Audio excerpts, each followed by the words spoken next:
Olá, sejam mais uma vez bem-vindos ao 2 a Mais na China. Eu sou a Daisy e hoje nós estamos aqui com um amigo super especial, que é o Gustavo.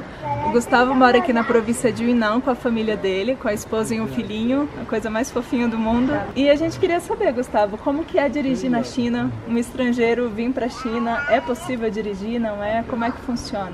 Olá, pessoal.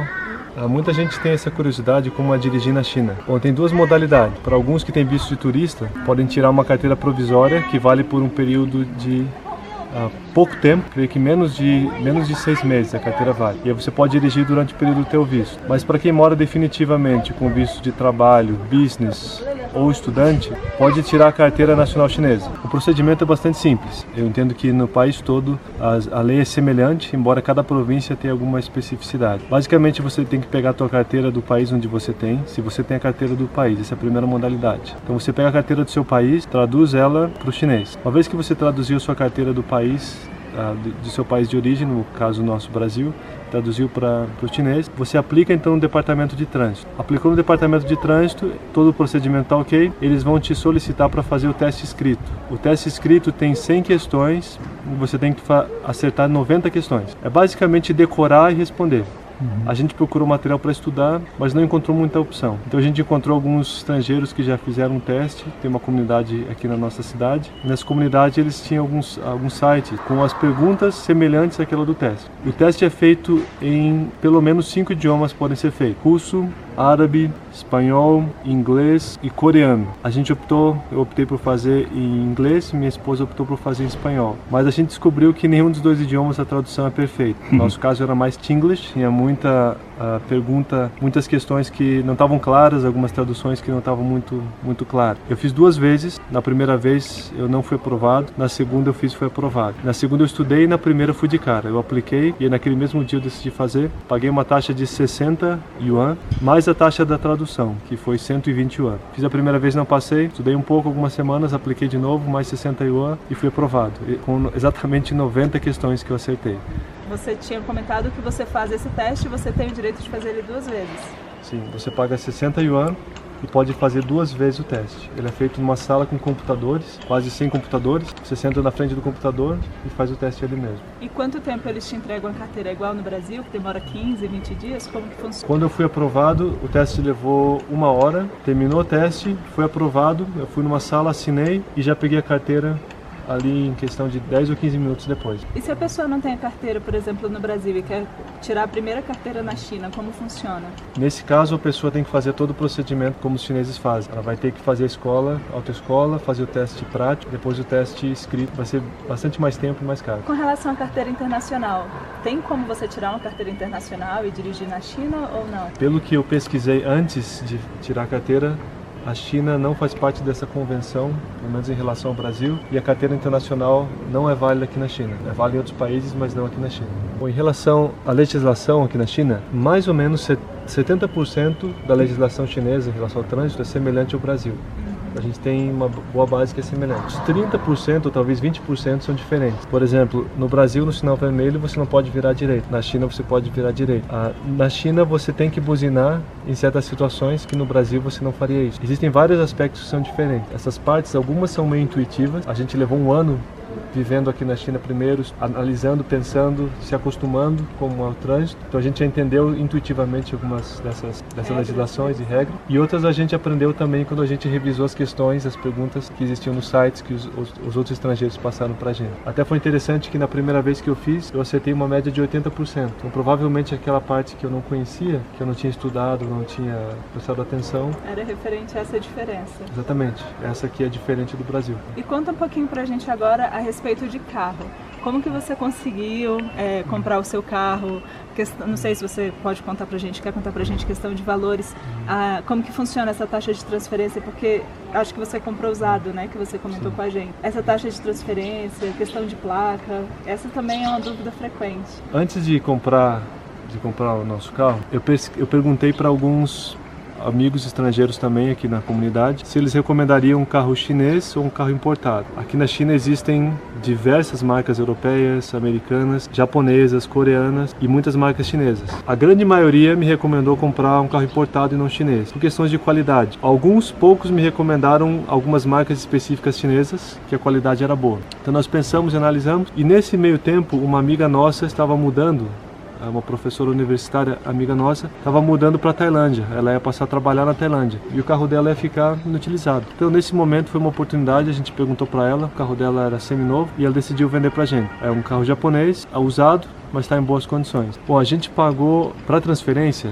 A transferência foi rápida, a gente gastou um dia. Nesse dia eu paguei perto de 120 yuan para transferência. No mesmo dia peguei toda a documentação. É interessante como é feito. A gente foi numa sessão do departamento de trânsito. Então tinha um balcão assim de uns 30 metros com umas 10 pessoas sentadas uma ao lado da outra. Então eles pegam o documento e passam de uma por uma, em todas aquelas 10 pessoas. Aí eu perguntei qual a razão. Eles falaram que as estratégias para criar documento falso são muito bem pensadas aqui na região. Então eles colocam 10 pessoas para analisar uma por uma toda a documentação final para saber se ela existe, se o carro é verdadeiro, se não é nada falso. Uma vez aprovado nisso, eles transferem o seu nome, você paga uma taxa, tem uma revisão no carro, tiram foto, então você tem uma placa nova, você pode escolher a placa do carro. É uma fila, que a maioria das pessoas que estão lá, elas têm alguma questão relacionada aos números, às letras, alguma coisa mais de superstição geralmente. Então a gente esperou essa fila e aí escolhi a placa do carro e em um dia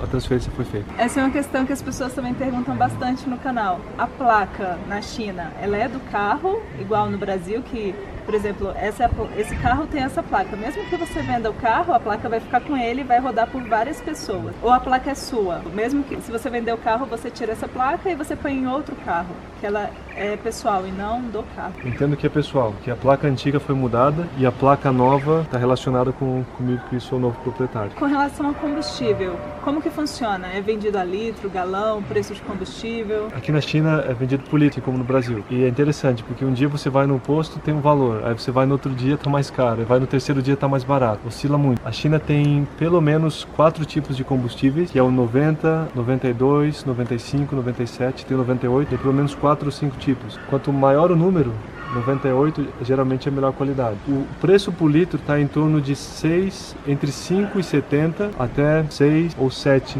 yuan. Então essa é a média de preço. Depende da qualidade do combustível, né? Sim, depende da qualidade. Geralmente as companhias são do governo, os postos de gasolina, embora recentemente algumas terceirizadas, algumas privadas tenham aberto. Os chineses, ao ver um estrangeiro no volante, eles têm algum preconceito? Eles tentam, por exemplo, jogar o carro em cima do seu para bater e tirar vantagem de você?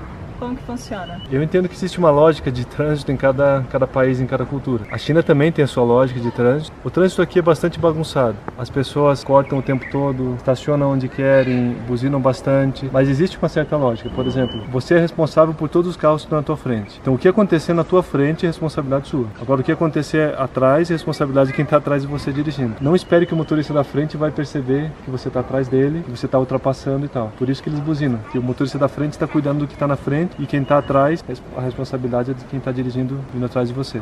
Você tem que aprender essas regras não ditas, não escritas. Regras culturais, né? Regras culturais. Agora as pessoas são simpáticas. A gente nunca teve nenhum caso de ninguém tentando bater na gente. Geralmente eles dão espaço para a gente passar. As pessoas respeitam. Apesar de que buzinam muito, o trânsito é muito caótico. Quando eu viajo, às vezes você tem que ficar sempre atento, né, nas ultrapassagens e tudo. Além disso daí é tranquilo. E a velocidade máxima na cidade, nas BRs, é parecida com o Brasil ou é bem diferente? O máximo que pode dirigir na China são 120 km por hora. Isso nas estradas? Eles chamam de Gaosu-Gonglu, que é as rodovias de alta velocidade. Essas você pode dirigir até 120. Na cidade, geralmente é entre 40 e 60 km por hora. E tem muitos radares pela cidade toda. Todos os semáforos têm radares, em todas as intersecções tem radares. Então tem que estar bem atento geralmente. Já levei algumas multas já por causa disso aí. Em questão assim de multa, é caro? Geralmente a multa 100 yuan ou 150 yuan por multa. Depende do caso, né? Ou mais. Os carros na China existem, como eu falei no início, existem várias marcas de vários países. Geralmente os carros são um pouco mais baratos que no Brasil. Alguns são cerca de 20% mais baratos que no Brasil, outros 30% mais baratos, outros 10%, depende da marca e do modelo, mas em geral é mais barato que no Brasil. Bom, de impostos que eu sei, existe uma revisão anual que eu pago geralmente em torno de uns 500 yuan por ano. Essa revisão é feita e então, depois de feita, eles liberam o carro para você rodar por mais um ano. Além do seguro obrigatório, como existe no Brasil, sai em torno de uns 200 yuan. E o seguro terceirizado que você pode escolher se quer ou não. É pelo menos 1000 yuan por ano. Quais são os pontos positivos que você acha de um brasileiro estar dirigindo na China e quais são os pontos negativos? Eu acho que pelo fato de você fica mais livre para sair também. Na hora que você quer ir, você pode sair. Família, né? Com família também, a gente sai, passeia, vai visitar amigos ou vai para alguma atividade que precisa sair. Nesse ponto é positivo. O que eu acho que é negativo, as pessoas buzinam muito no trânsito, demais, excessivamente. Outro aspecto é que eles cortam a sua frente repentinamente, sem avisar, ou estacionam em qualquer lugar. Então é muito comum as pessoas estacionarem no meio da rua, literalmente. Então nesse aspecto é bastante caótico e é um pouco estressante no início. Mas depois que você entende as questões culturais, históricas e a forma de pensar das pessoas aqui da região, você pelo menos entende por que elas fazem isso, embora não justifiquem necessariamente as causas, mas você entende por que e aprende a lidar com isso. Em relação ao acidente, o conselho que a gente recebeu aqui dos locais foi: se há um acidente, primeiro identifica quem foi o culpado.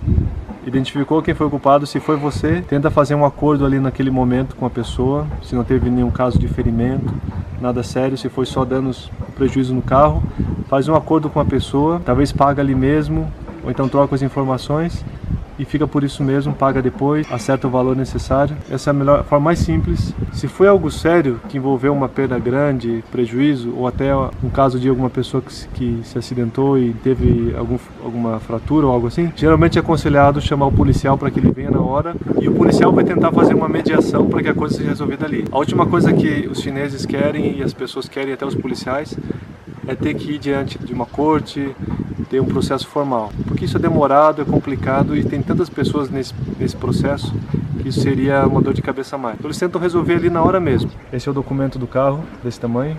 Essa aqui é a carteira. Com esses dois, se você tem esses dois, você pode dirigir tranquilo. Esse aqui é o carro que a gente comprou, um Suzuki SX4, e ele fica estacionado aqui para fora. A gente tem estacionamento no subterrâneo e tem fora. E a gente deixa aqui fora ele.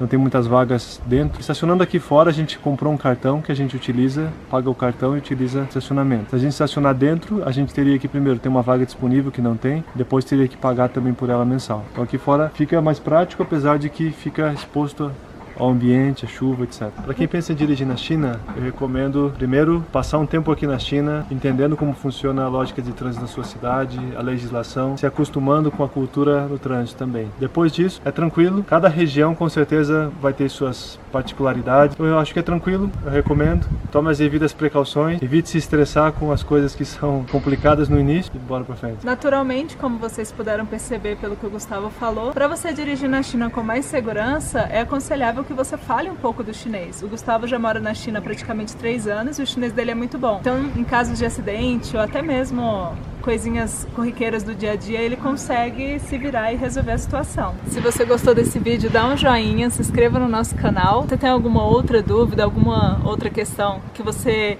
acha que a gente não respondeu nesse vídeo, também deixe nos comentários, nós vamos tentar responder se soubermos, senão a gente pergunta para o Gustavo de novo e ele pode também responder para vocês. Não se esqueça de se inscrever no canal se você não é inscrito. Um grande abraço a todos. Zaijian!